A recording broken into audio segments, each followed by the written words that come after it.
الرجيم بسم الله الرحمن الرحيم الف لام ميم صدق الله العظيم وصدق رسول النبي الكريم د شانور فل د علاقه غیور عوام او د دې انتظامیه او د پروګرام کم ملګری دي یقینا فدی لګ وخت کې پدې قرآن موضوع باندې او حرمت قرآن احتجاج را ټولول دون خلق دام دې لوی سعادت خبره ده.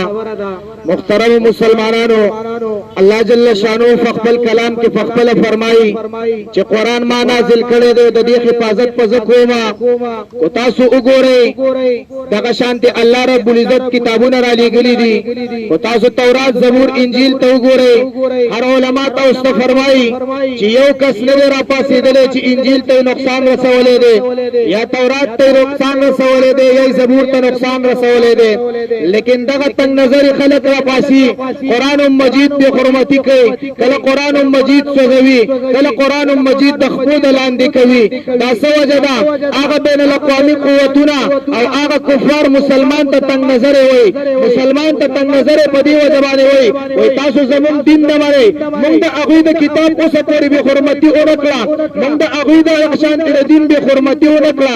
هغوی ګرجن او کبتخانه ده، یو مسلمان ونه لګېدو د هغوی به حرمتي ونکړه، لیکن هغه کفار را پاسي او زما د کلام او زما د دین به حرمتي کوي، زما د مسجد او د محراب به عزتي کوي، زما د نبی د عزت دغه شان تار کوي. دا وجه سبا نن مسلمان د غفلت په خوب باندې اوږدوي.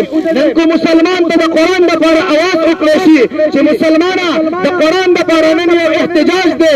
د مسلمان ایمان دومره کامل نه دی، د مسلمان ایمان دومره مضبوط نه دی چې دا احتجاج کې ځان شریک کړي چې په ورځ د قیامت په الله تپوس وکړي زما بنده ستا په مخې به ستا په علاقه کې ستا په ملک کې یا په بین اقوامي ملک کې به د قرآن ګستاخي وشوه، ستا ایمان به دومره جذبه نه راوچتېده، ستا په دې کې به دومره جذبه نه راوچتېده چې د هغې خلاف یو احتجاج ته ختلی وي که نه، یو روډ ته راوتلی د هغې خلاف دې اواز لګولی.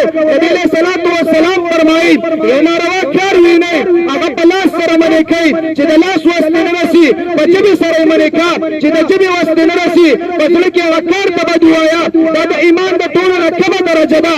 نن الحمدلله زموږ د علماو د ژبې وس رسي، دغه اعلان هم دغه شانتې چوت کړی دی. نن په هر چوک کې ملا ولاړ دی، نن په هره محله کې ملا ولاړ دی، نن په هر بازار کې ملا ولاړ دی. ولې دا قرآن یوازې د ملا نه، دا قرآن د دې ټولو عوامو د دې ټولو مسلمانانو اجتماعي کتاب دی.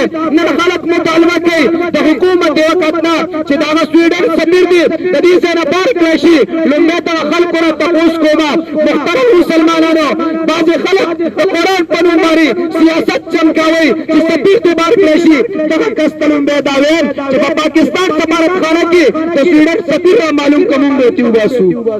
لومړی سفیر شته دی نو سفیر چې وي موږ به بهر کړو، لومړی دلته سفارتخانه ماته وښایه بیا به دغه بهر کړو.